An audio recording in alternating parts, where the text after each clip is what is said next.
ಓಂ ತತ್ಸತ್. ಎಲ್ಲರಿಗೆ ನಮಸ್ಕಾರ. ಅರುಣಾಚಲದ ಶ್ರೀ ರಮಣ ಮಹರ್ಷಿಯವರ ಪ್ರಸಿದ್ಧವಾದ ಸದ್ದರ್ಶನಂ ಎಂಬ ಕೃತಿಯನ್ನು ಮನನದ ಸೌಕರ್ಯಕ್ಕಾಗಿ ಅಣ್ಣನವರು ಷಟ್ಪದಿಗಳಲ್ಲಿ ಬರೆದಿರುವ ಅನುವಾದ ಪದ್ಯಮಾಲಿಕೆಯ 4ನೆಯ ಪುಷ್ಪದ ಸುಗಂಧದ ಆಗ್ರಹಣಕ್ಕೆ ನಿಮಗೆ ಸ್ವಾಗತ. ಇದರಲ್ಲಿ ಮುಖ್ಯವಾಗಿ ಆತ್ಮವಿಚಾರವೆಂಬ ಸಾಧನೋಪಾಯವನ್ನು ಹೇಳಲಾಗಿದೆ. ಸ್ವರೂಪಜ್ಞಾನವನ್ನು ತಿಳಿಸುವಲ್ಲಿ ದೇಹಕ್ಕೆ ಸಾಮರ್ಥ್ಯವಿಲ್ಲ, ಏಕೆಂದರೆ ಅದು ಜಡ. ಅಹಂಕಾರಕ್ಕಾದರೂ ನಾನಾ ರೂಪಗಳು. ಆದರೆ ವಿಚಿತ್ರವೇನು ಗೊತ್ತೇ? ಅದನ್ನರಸಿ ಹೋದರೆ ಅದು ಸಿಗುವುದೇ ಇಲ್ಲ, ಏಕೆಂದರೆ ಅದು ಅಸ್ತಿತ್ವವೇ ಇಲ್ಲದ ಕಾಲ್ಪನಿಕವಾದ ಒಂದು ವೃತ್ತಿ. ಆದುದರಿಂದ ಆತ್ಯಂತಿಕವಾದ ಸತ್ಯವನ್ನು ಮುಳುಗಿ ಎಚ್ಚರಿಕೆಯಿಂದ ಹುಡುಕಿ ಅರ್ಥ ಮಾಡಿಕೊಳ್ಳಬೇಕು.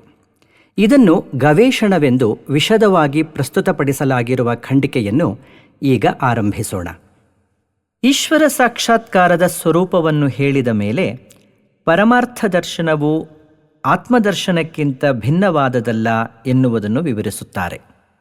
ಧಿಯೇ ಪ್ರಕಾಶಂ ಪರಮೋ ವಿತೀರ್ಯ ಸ್ವಯಂ ಧಿಯೋಂತಃ ಪ್ರವಿಭಾತಿ ಗುಪ್ತಃ ಧಿಯಂ ಪರಾವರ್ತ್ಯ ಧಿಯೋಂತರೇತ್ರ ಸಂಯೋಜನಾನ್ನೇಶ್ವರ ದೃಷ್ಟಿರನ್ಯಾ. ನೀಡಿ ಬೆಳಕನು ಸ್ವತಃ ಬುದ್ಧಿಗೆ ಅದರಲೆ ಬೆಳಗುತ್ತಲಿರುವನು, ಬುದ್ಧಿಮೂಲದ ಆತ್ಮನೇ ತಾನೆಂದು ತಿಳಿಯುವುದು. ಇಂತು ಸಂಯೋಜಿಸುವ ಮೂಲಕ ಸಾಧ್ಯವೆಂಬರು ಆತ್ಮದರ್ಶನ, ಬೇರೆಯಾಗಿಹ ಮಾರ್ಗವಾವುದು ಇಲ್ಲ ಜ್ಞಾನಕ್ಕೆ. ನಾನು ಎನ್ನುವ ಬುದ್ಧಿಯ ಸ್ವರೂಪವನ್ನು ಮುಂದಿನ 3 ಶ್ಲೋಕಗಳಲ್ಲಿ ವಿಚಾರಿಸುತ್ತಾರೆ. ನವಕ್ತಿ ದೇಹೋಹಮಿತಿ ಪ್ರಸುಪ್ತೌ ನ ಕೋಪಿ ನ ಭೂವಮಿತಿ ಪ್ರವಕ್ತಿ ಯತ್ರೋದಿತೆ ಸರ್ವಮುದೇತಿ ತಸ್ಯ ಧಿಯಾಹಮಶೋಧಯ ಜನ್ಮದೇಶಂ.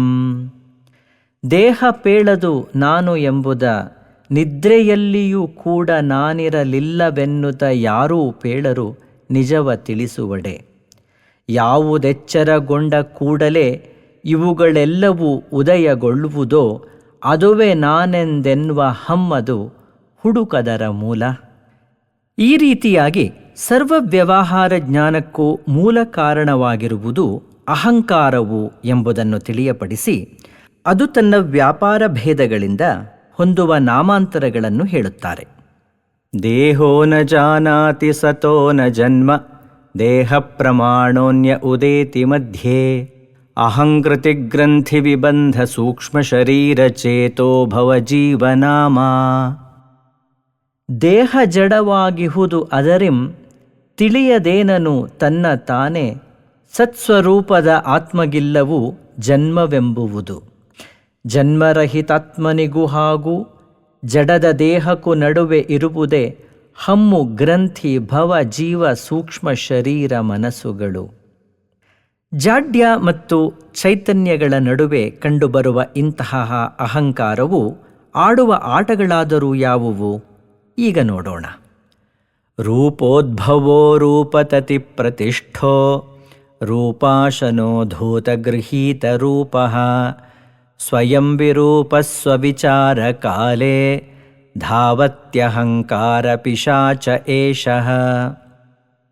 ಸ್ಥೂಲ ಸೂಕ್ಷ್ಮ ಶರೀರಗಳಲ್ಲೇ ಜನಿಸಿ ನೆಲಸುತ ರೂಪ ಧರಿಸುತ್ತ ಬಿಡುತ್ತಲಿರುತಿಹ ಅಹಂಕಾರಕ್ಕೆ ರೂಪವೇ ಇಲ್ಲ. ನಾನು ಯಾರೆಂದೆಂಬ ತನ್ನ ಸ್ವರೂಪವನ್ನು ವಿಚಾರ ಮಾಡಲು ಹಮ್ಮು ಎನ್ನುವ ಪಿಶಾಚಿಯಾದರೋ ಓಡಿ ಹೋಗುವುದು. ವ್ಯಕ್ತಿಗತವಾದ ಅಹಂಕಾರವನ್ನು ನಾಶ ಮಾಡಿಕೊಂಡು ಶುದ್ಧವಾದ ಅಹಂಭಾವವನ್ನು ತಿಳಿದುಕೊಳ್ಳತಕ್ಕದ್ದು ಎಂದು ಎಲ್ಲರ ಏಳಿಗೆಗಾಗಿ ಚತುರವಾದ ಉಪಾಯವನ್ನು ಹೇಳುತ್ತಾರೆ. ಭಾವೇಹಮಸ್ಸರ್ವಮಿದಂ ವಿಭಾತಿ ಲಯೇಹಮೋ ನೈವ ವಿಭಾತಿ ಕಿಂಚಿತ್ ತಸ್ಮಾದಹಂ ರೂಪಮಿದಂ ಸಮಸ್ತಂ ತನ್ಮಾರ್ಗಣಂ ಸರ್ವಜಯಾಯ ಮಾರ್ಗಃ. ಇರಲು ಈ ಅಹಂಕಾರ ಜಗವದು ಅನುಭವಕ್ಕೆ ಗೋಚರವೂ ಆಗುವುದು, ಲಯವು ಹೊಂದಲು ಸ್ವಲ್ಪವೂ ಸಹ ತೋರುವುದೇ ಇಲ್ಲ.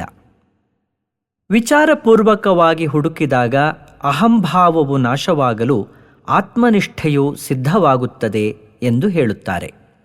ಸತ್ಯಾಸ್ಥಿತಿರ್ನಾಹಮುದೇತಿ ಯತ್ರ ತಚ್ಚೋದಯಸ್ಥಾನ ಗವೇಷಣೇನ ವಿನಾ ನ ನಶ್ಯೇದ್ಯದಿ ತನ್ನ ನಶ್ಯೇತ್ ಸ್ವಾತ್ಮೈಕ್ಯರೂಪ ಕಥಮಸ್ತು ನಿಷ್ಠಾ. ಇಂತು ಅಹಂಕಾರ ನಾಶವ ಗೈಯದಿರ್ದುಡೆ ಆತ್ಮನಲ್ಲಿ ನೆಲೆ ನಿಲುವ ನಿಷ್ಠೆಯು ಹೇಗೆ ಮನುಜಗೆ ಸಾಧ್ಯವಾಗುವುದು? ಹಲವು ಬಗೆಯ ಸಾಧನ ಮಾರ್ಗಗಳನ್ನು ಉಪದೇಶಿಸಿದ ನಂತರ ಈಗ ಆಳಕ್ಕೆ ಇಳಿದು ಮುಳುಗಿ ಹುಡುಕುವ ಹೃದಯ ವಿದ್ಯೆಯ ಸಾರಭೂತವಾದ ಮಾರ್ಗವನ್ನು ತೋರಿಸುತ್ತಾರೆ. ಕೂಪೇ ಯಥಾ ಗಾಢಜಲೇ ತತಾಂತರ್ ನಿಮಜ್ಯ ಬುದ್ಧ್ಯಾ ಶಿತಯ ನಿತಾಂತಂ ಪ್ರಾಣಂಚ ವಾಚಂಚ ನಿಯಮ್ಯ ಚಿನ್ವನ್ ವಿಂದೇನ್ನಿಜಾಹಂಕೃತಿ ಮೂಲರೂಪಂ. ಆಳ ನೀರಿನ ಬಾವಿಯಲ್ಲಿಹ ವಸ್ತುಗಳನ್ನು ಮುಳುಗಿ ತಿಳಿಯುವ ರೀತಿಯಲ್ಲಿಯೇ ಉಸಿರುವಾಗೀಂದ್ರಿಯಗಳೆಲ್ಲವನ್ನೂ ನಿಯಂತ್ರಿಸುತ್ತಲೇ ತನ್ನ ಒಳಗಡೆ ಮುಳುಗಿ ತನ್ನೆಯ ಮೂಲ ರೂಪವ ಯತ್ನಪೂರ್ವಕ ಹುಡುಕಿ ನೋಡುತ್ತಾ ಪಡೆದುಕೊಳ್ಳುವುದು. ಈಗ ಮಾತು ಮತ್ತು ಪ್ರಾಣಗಳ ನಿಯಂತ್ರಣದಿಂದ ಒಳಹೊಕ್ಕು ನೋಡುವ ಸಾಧನವನ್ನು ಹೇಳಿದ್ದಾಯಿತು. ಅನಂತರ ಮೌನವಾದ ಮನಸ್ಸಿನಿಂದ ವಿವೇಕಪೂರ್ವಕವಾದ ಮತ್ತೊಂದು ಉಪಾಯವನ್ನು ಹೇಳುತ್ತಾರೆ. ಮೌನೇನ ಮಜ್ಜನ್ಮನಸಾ ಸ್ವಮೂಲ ಚರ್ಚೈವ ಸತ್ಯಾತ್ಮ ವಿಚಾರಣಂ ಸ್ಯಾತ್ ಯೇಷೋಹಮೇತನ್ನ ಮಮ ಸ್ವರೂಪಂ ಇತಿ ಪ್ರಮಾ ಸತ್ಯ ವಿಚಾರಣಾಂಗಂ. ನಾನು ಯಾರೆನ್ನುವುದನ್ನು ಮೌನದಿ ಮನದ ಮೂಲಕ ಪ್ರಶ್ನೆಗೈಯುವ ಮೂಲಸ್ವರೂಪ ಚರ್ಚೆಯದುವೇ ವಿಚಾರವೆನಿಸುವುದು. ಅವನೇ ನಾನುವು, ನಿಜದ ರೂಪವು, ನಾನು ಅಲ್ಲವು ಈ ಶರೀರವು ಎಂಬ ಸತ್ಯದ ಶೋಧ ಕಾರ್ಯಕ್ಕೆ ವಿಚಾರ ಸಹಕಾರಿ.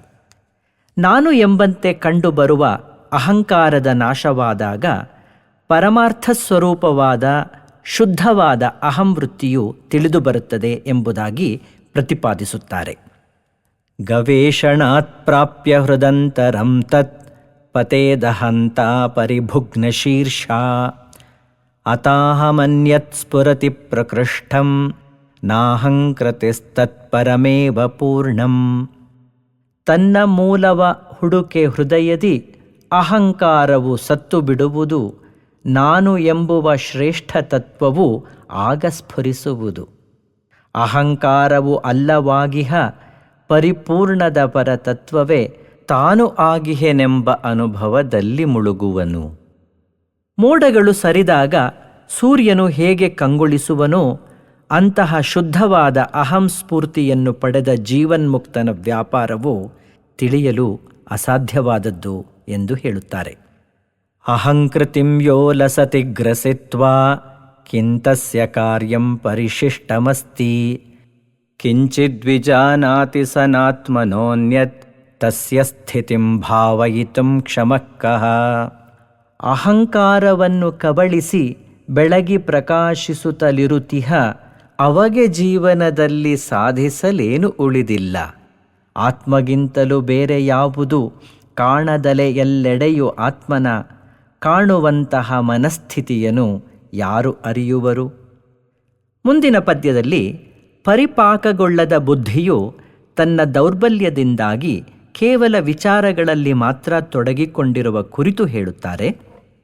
ಆಹಸ್ಫುಟಂ ತತ್ವಮಸೀತಿ ವೇದಃ ತಥಾಪ್ಯ ಸಂಪ್ರಾಪ್ಯ ಪರಾತ್ಮನಿಷ್ಠಾಂ ಭೂಯೋ ವಿಚಾರೋ ಮತಿ ದುರ್ಬಲತ್ವಂ ತತ್ಸರ್ವದಾ ಸ್ವಾತ್ಮತಯಾ ಹಿ ಭಾತಿ. ವೇದಗಳು ಆ ಬ್ರಹ್ಮ ನೀನೇ ಎಂದು ಸ್ಪಷ್ಟದಿ ಸಾರುತ್ತಿರುವುವು. ಇದನ್ನು ಕೇಳಿಯೂ ಬುದ್ಧಿ ನೆಲೆಸದು ತನ್ನ ಆತ್ಮದಲ್ಲಿ. ಪಕ್ವ ಹೊಂದದ ಬುದ್ಧಿಯಾದರೋ ಮತ್ತೆ ಮತ್ತೆ ವಿಚಾರಿಸುತ್ತಿದೆ, ಆತ್ಮನಾದರೋ ಸದಾ ಹೃದಯದಿ ಬೆಳಗುತ್ತಲಿಹನು. ಮುಂದಿನ ಪದ್ಯದಲ್ಲಿ ನೋಡುವವನು ಎಂದಿಗೂ ನೋಟವಾಗುವ ಪ್ರಸಕ್ತಿಯೇ ಇಲ್ಲವೆಂದು ಹೇಳಿ ಆತ್ಮೈಕತ್ವವನ್ನು ನೆನಪಿಸುತ್ತಾರೆ.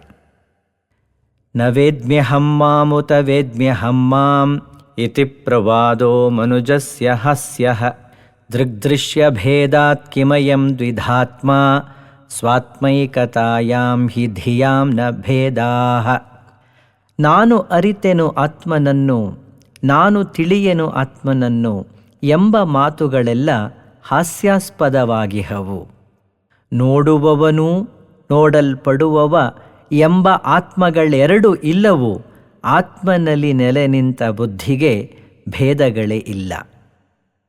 ಕಣ್ಣಿನಿಂದ ಕಾಣುವ ದೃಶ್ಯದಂತೆ ಆತ್ಮನನ್ನು ನೋಡುವುದು ಅಸಾಧ್ಯವಾದ ಕೆಲಸ.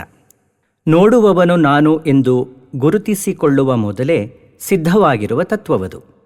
ಅದು ಕೇವಲ ಅನುಭವಗಮ್ಯವಾದದ್ದು ಎನ್ನುವ ಈ ಉಪದೇಶದೊಂದಿಗೆ ಈ ಖಂಡಿಕೆಗೆ ಮಂಗಳವನ್ನು ಹಾಡುತ್ತಿದ್ದೇವೆ. ಎಲ್ಲರಿಗೆ ಮಂಗಳವಾಗಲಿ. ಓಂ ತತ್ಸತ್.